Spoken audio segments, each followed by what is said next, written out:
Hello दोस्तों, page plus में आपका स्वागत है। आज मैं आपको एक ऐसे शख्स की कहानी सुनाने वाला हूं जिसकी जिंदगी उस किताब ने बदल दी जिसे कहते हैं atomic habits by James clear. रात काफी हो चुकी थी। कमरे की हल्की सी रोशनी में अनुज मोबाइल स्क्रीन पर लगातार उंगलियां चला रहा था। मन ही मन सोच रहा था कि कल से सब बदल जाएगा। जिम जाएगा, अच्छा खाएगा और अपने सपनों के बिजनेस पर काम शुरू करेगा। लेकिन जैसा हर बार होता था, आज भी वो बस सोच तक ही सिमट गया। अनुज कोई सुपर हीरो नहीं था। बिल्कुल आम सा लड़का जिसकी चाहत बड़ी थी, पर शुरुआत कहां से करे ये समझ नहीं आता था। हर बार यही कंफ्यूजन उसकी राह रोक देती। इतनी लंबी जिंदगी है, बदलना भी बहुत कुछ है, पर शुरुआत कहां से करूं? इसी उलझन में दिन बीत रहे थे जब उसके दोस्त निखिल ने एक दिन उसे एक किताब थमा दी, एटॉमिक हैबिट्स। अनुज को लगा ये भी उन मोटिवेशनल किताबों जैसी होगी जिनमें वही पुराने डायलॉग होते हैं। खुद पर भरोसा करो, हार मत मानो। लेकिन जैसे जैसे पन्ने पलटे, उसकी सोच बदलती चली गई। इस किताब ने उसे दिखाया कि बदलाव हमेशा बड़े कदमों से नहीं, छोटे छोटे कदमों से आता है। मामूली सी आदतें जिन्हें शुरू करना आसान हो, लेकिन अगर रोज की जाएं तो वक्त के साथ वही आदतें जिंदगी की दिशा बदल देती हैं। इस बात ने अनुज को गहराई से छू लिया। उसने फैसला किया कि इस बार बड़े गोल का बोझ नहीं उठाएगा, बस रोज थोड़ा थोड़ा आगे बढ़ेगा। अगली सुबह उसकी शुरुआत बिल्कुल छोटी थी। सिर्फ 5 मिनट। न कोई जिम, न कोई भारी रूटीन। बस 5 मिनट अपने शरीर को हिला, और यही सोचकर उसने हर दिन 5 मिनट की एक्सरसाइज शुरू कर दी। कुछ ही हफ्तों में ये 5 मिनट अपने आप बढ़कर 10 मिनट हो गए। शरीर थोड़ा एक्टिव महसूस होने लगा, तो एक दिन उसके मन में ख्याल आया, क्यों न दिन की शुरुआत एक अच्छी किताब पढ़कर की जाए। उसने सुबह सुबह 10 मिनट पढ़ने की आदत डाल ली। शुरुआत में उसे खुद पर हंसी आती थी कि इतने छोटे छोटे स्टेप्स से क्या फर्क पड़ेगा।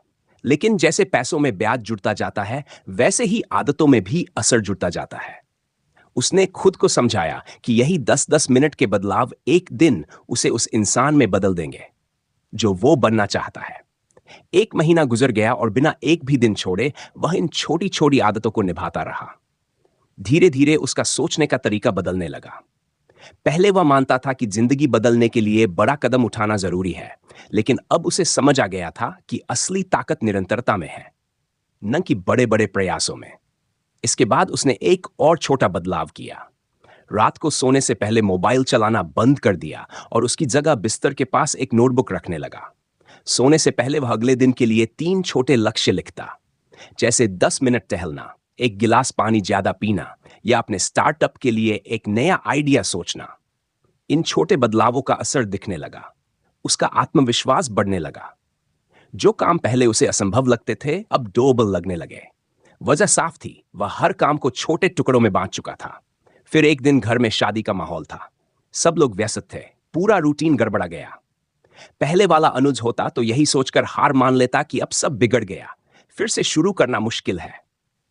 लेकिन अब का अनुज अलग था। उसने उस अव्यवस्था में भी अपनी 2 मिनट की आदत नहीं छोड़ी।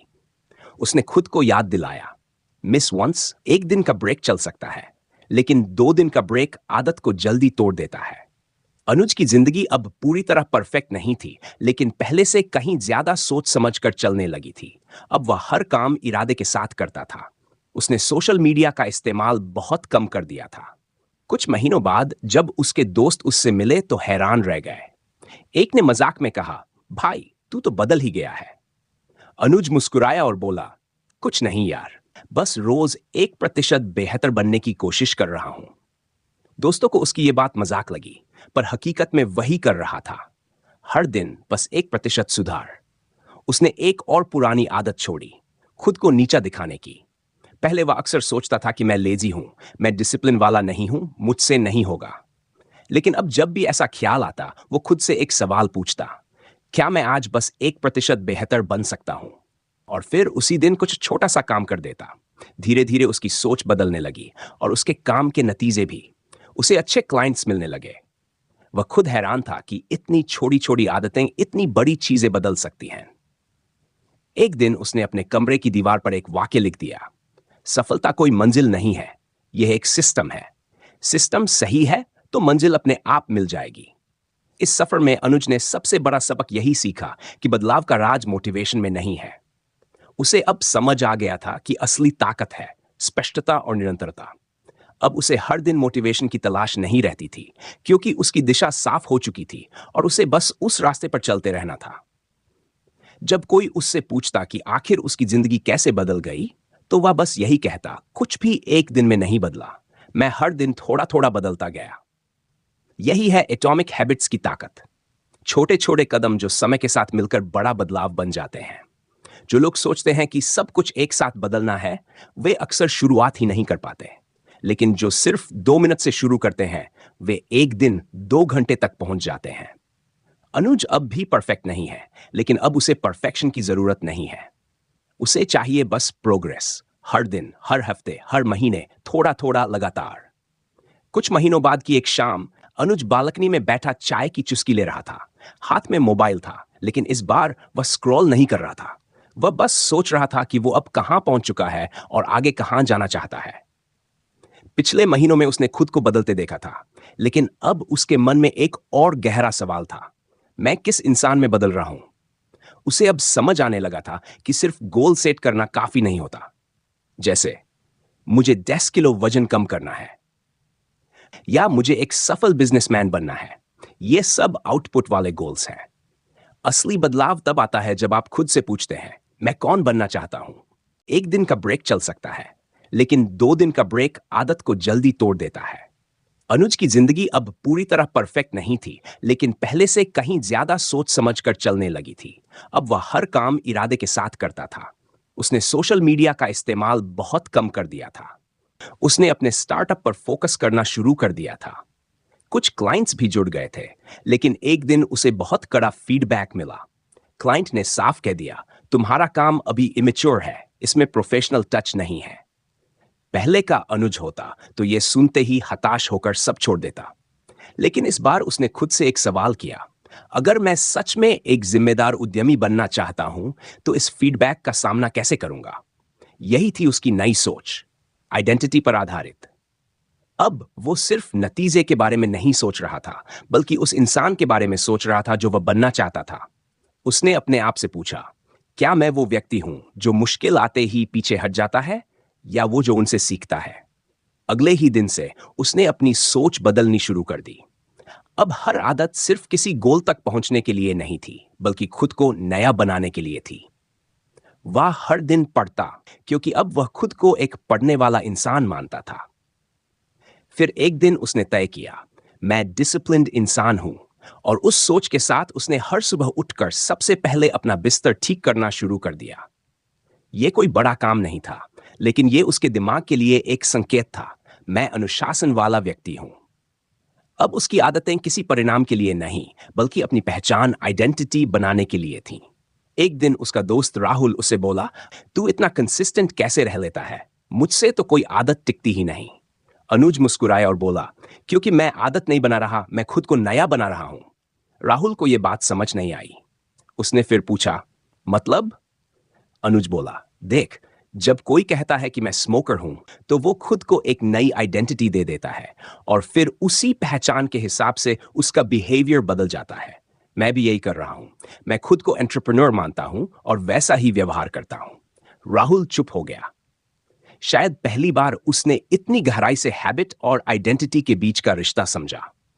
अब अनुज अपने काम और बातों में खुद को एंटरप्रेन्योर की तरह पेश करने लगा था। उसका स्टार्टअप अभी छोटा था, लेकिन उसने अपनी भाषा बदल दी थी। अब वह कहता, मेरा बिजनेस, न कि मेरा छोटा सा ट्राई। इस छोटे बदलाव ने उसके कॉन्फिडेंस को कई गुना बढ़ा दिया। उसने एक डायरी बनानी शुरू की, जिसमें वह रोज एक सवाल लिखता, आज मैंने ऐसा क्या किया जिसने मुझे उस इंसान के करीब पहुंचाया जो मैं बनना चाहता हूं? कभी जवाब होता, मैंने क्लाइंट की बात ध्यान से सुनी और डिफेंसिव नहीं हुआ। कभी होता, मैंने मोबाइल साइड में रखकर 1 घंटा डीप वर्क किया। कभी कभी जवाब होता, आज मैं डिस्ट्रैक्टेड था, लेकिन कल बेहतर बनूंगा। धीरे धीरे यह सेल्फ रिफ्लेक्शन उसकी आदत बन गई।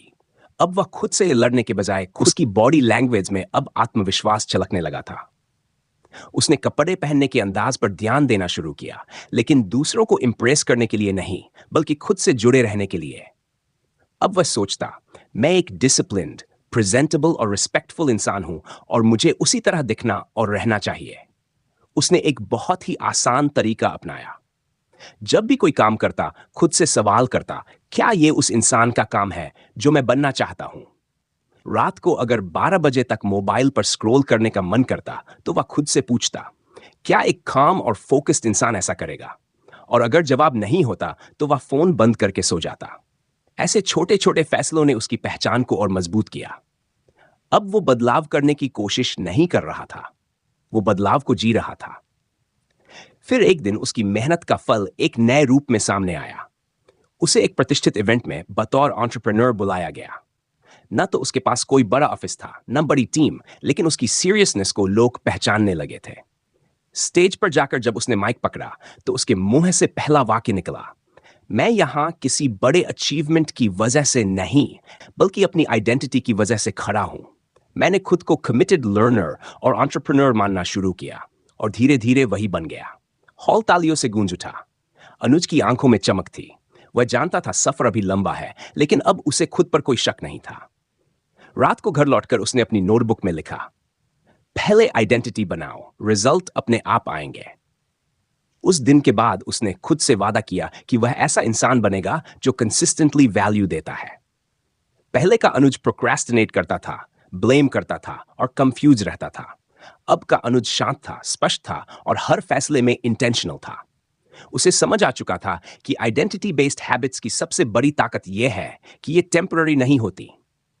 कोई व्यक्ति कभी कभी पुरानी आदतों में वापस जा सकता है, लेकिन अगर वह खुद को फिट मानने लगे, तो चाहे कुछ भी हो, हेल्थ को प्रायोरिटी देगा। अनुज ने इस प्रिंसिपल को अपनी जिंदगी के हर हिस्से में अपनाया। अब वो खुद से कहता, मैं वो इंसान हूं जो कमिटमेंट्स निभाता है। मैं वो इंसान हूं जो हर दिन कुछ वैल्यूएबल सीखता है। मैं वो इंसान हूं जो डिसिप्लिन को एंजॉय करता है। अब उसकी आइडेंटिटी ही उसकी हैबिट्स बन चुकी थी। इस पूरे सफर में उसने ये सीखा कि अगर हम सिर्फ रिजल्ट्स पर फोकस करेंगे, तो वो शॉर्ट टर्म खुशी देंगे, लेकिन अगर हम अपनी आइडेंटिटी को बदलेंगे, तो हैबिट्स खुद हमारी जिंदगी का हिस्सा बन जाएंगी। आज भी जब अनुज अपना दिन शुरू करता है, तो किसी चेकलिस्ट से नहीं, बल्कि इस सोच के साथ करता है, आज मैं वैसे जीऊंगा जैसे वो इंसान जीता है जो मैं बनना चाहता हूं। और यही उसकी सबसे बड़ी ताकत बन चुकी है, क्योंकि जब हैबिट्स को आइडेंटिटी ड्राइव करती है, तो मोटिवेशन की जरूरत नहीं पड़ती, बस जीना होता है जैसे आप पहले से ही वही इंसान हैं। रात के करीब 9 बजे थे। अनुज अपने छोटे से ऑफिस में बैठा अपनी नोटबुक के पुराने पन्ने पलट रहा था।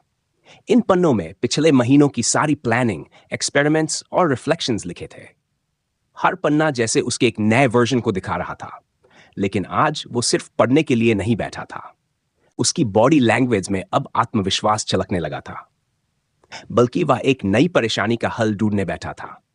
कुछ हफ्तों से उसका नया गोल था डेली जर्नलिंग। उसे लगा था कि यह उसकी क्लैरिटी और सेल्फ अवेयरनेस बढ़ाने में मदद करेगा। शुरुआत के 2-3 दिन सब ठीक चला, लेकिन धीरे धीरे कंसिस्टेंसी टूटने लगी। वह समझना चाहता था कि इस बार उसकी आदत टिक क्यों नहीं पा रही।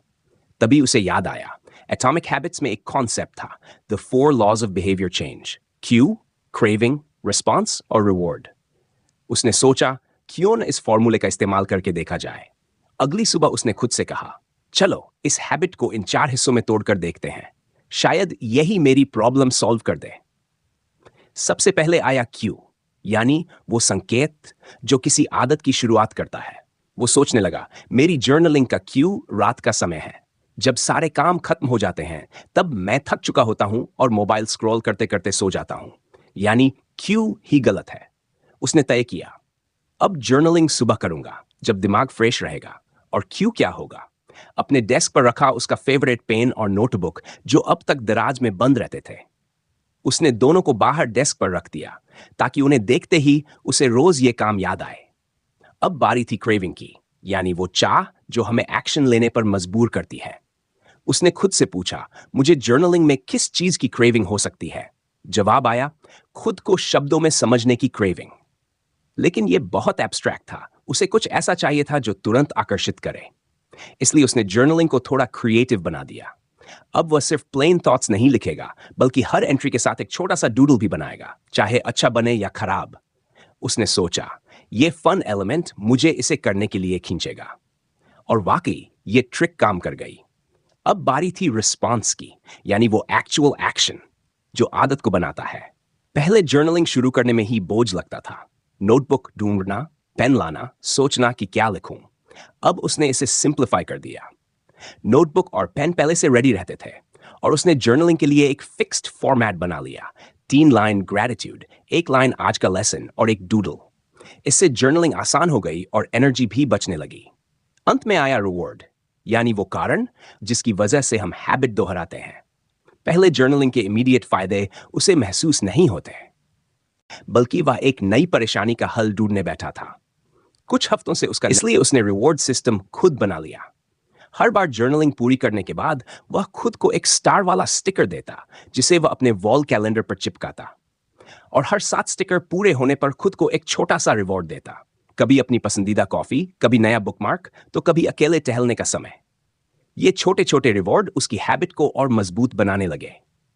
अब ये 4 स्टेप्स, क्यू, क्रेविंग, रिस्पॉन्स और रिवॉर्ड, मिलकर उसकी नई जर्नलिंग हैबिट को सपोर्ट करने लगे थे।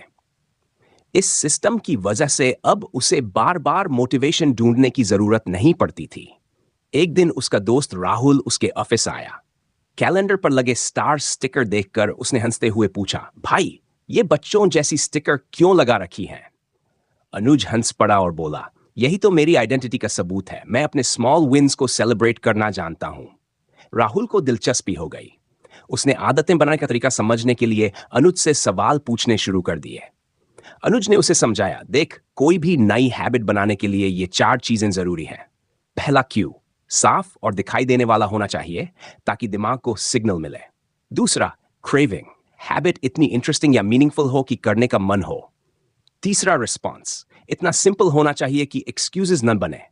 और चौथा, रिवॉर्ड, कुछ ऐसा जिससे दिमाग को लगे कि इस एक्शन को दोहराना चाहिए। राहुल ने थोड़ी देर सोचा और कहा, मैं सुबह उठकर किताब पढ़ने की हैबिट डालना चाहता हूं। अनुज ने पूछा, तो तेरे पास क्यों क्या होगा? राहुल बोला, शायद मैं किताब तकिए के पास रख दूं ताकि उठते ही दिखे।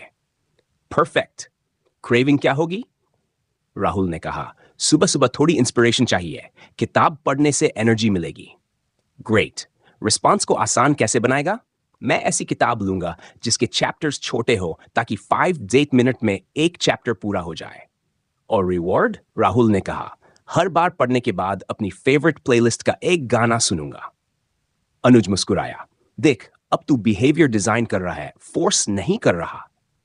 राहुल ने अगले ही दिन इस हैबिट को अप्लाई करना शुरू कर दिया।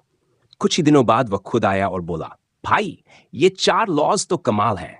अब हैबिट्स को जेल नहीं रहा हूं, समझने लगा हूं। अनुज ने उसे याद दिलाया, बिहेवियर चेंज कभी मोटिवेशन से नहीं, डिजाइन से होता है।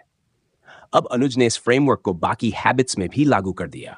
जैसे सोशल मीडिया टाइम कम करने के लिए क्यू को एलिमिनेट किया, इंस्टाग्राम को फोन की आखिरी स्क्रीन पर डाल दिया, क्रेविंग को रीडायरेक्ट किया, बोरियत में वह जर्नलिंग या पढ़ना चुनने लगा, रिस्पॉन्स को हार्डर बनाया, फोन में ऐप खुलने से पहले 10 सेकंड की डिले लगाने वाली ऐप सेट की, रिवॉर्ड, स्क्रीन टाइम कम होते ही वह रोज 10 रुपये अपनी पिगी बैंक में डाल देता और महीने के अंत में अपनी पसंद की चीज खरीदता। अब उसे महसूस होने लगा कि हैबिट बनाना कोई टैलेंट नहीं, बल्कि एक क्राफ्ट है जिसे डिजाइन करके सीखा जा सकता है। इसलिए उसने रिवॉर्ड सिस्टम खुद बना लिया। हर बार जर्नलिंग पूरी करने के बाद वह खुद को एक स्टार वाला स्टिकर देता, जिसे वह अपने वॉल कैलेंडर पर जो कोई भी सीख सकता है अगर वो सही सिस्टम फॉलो करे। धीरे धीरे अनुज ने यह भी समझ लिया कि ये 4 लॉज सिर्फ नई अच्छी आदतें बनाने के लिए ही नहीं, बल्कि बुरी आदतें तोड़ने के लिए भी उतने ही काम आते हैं। बस तरीका उल्टा होता है। अगर कोई बुरी हैबिट छोड़नी है तो क्यू को इनविजिबल करो, क्रेविंग को अनअट्रैक्टिव बनाओ, रिस्पॉन्स को डिफिकल्ट और रिवॉर्ड को अनसैटिस्फाइंग। मोबाइल स्क्रॉलिंग को कम करने के लिए उसने फोन को दूसरे कमरे में चार्ज पर लगाना शुरू किया। सोशल मीडिया ऐप्स को ग्रेस्केल पर सेट कर दिया, जिससे उनकी विजुअल्स डल दिखें। फोन की लॉक स्क्रीन पर एक रिमाइंडर लिखा, क्या यह काम मुझे उस इंसान के करीब ले जाएगा जो मैं बनना चाहता हूं? और अगर कभी टाइम वेस्ट कर देता तो उसे अपनी पिगी बैंक से 10 रुपये निकालकर पेनल्टी जार में डालने पड़ते। इस प्लेफुल डिजाइन ने उसे बुरे व्यवहार से भी दूर रखना शुरू कर दिया। अब अनुज के लिए हैबिट फॉर्मेशन कोई बोरिंग डिसिप्लिन नहीं था, बल्कि एक एक्साइटिंग एक्सपेरिमेंट बन चुका था। जैसे कोई साइंटिस्ट अपने ऊपर रिसर्च कर रहा हो। उसने एक नई नोटबुक बनाई जिसका नाम रखा बिहेवियर लैब। इसमें वह हर नई हैबिट को इन 4 लेयर्स में बांटकर टेस्ट करता। कभी सफल होता, कभी नहीं, लेकिन अब हार नहीं मानता। उसे प्रोसेस पर भरोसा हो गया था। वो समझ चुका था हैबिट्स सिर्फ काम करने की टेक्निक नहीं है, बल्कि खुद को डिजाइन करने की एक आर्ट है। और इस आर्ट के 4 रंग हैं: क्यू, क्रेविंग, रिस्पॉन्स और रिवॉर्ड। आज भी जब वह किसी नए गोल पर काम शुरू करता है तो अपनी नोटबुक में सबसे पहले एक वाक्य लिखता: छोटे छोटे कदम बड़ी पहचान बनाएंगे। और वहीं से उसकी नई कहानी शुरू होती है। उस दिन रविवार था, बाहर हल्की बारिश हो रही थी। अनुज खिड़की के पास बैठा चाय की चुस्कियों के साथ अपनी बिहेवियर लैब की नोटबुक पलट रहा था। काफी दिनों से वह सेल्फ ग्रोथ की जर्नी पर था और अब उसे खुद पर एक अजीब सा कॉन्फिडेंस महसूस होने लगा था।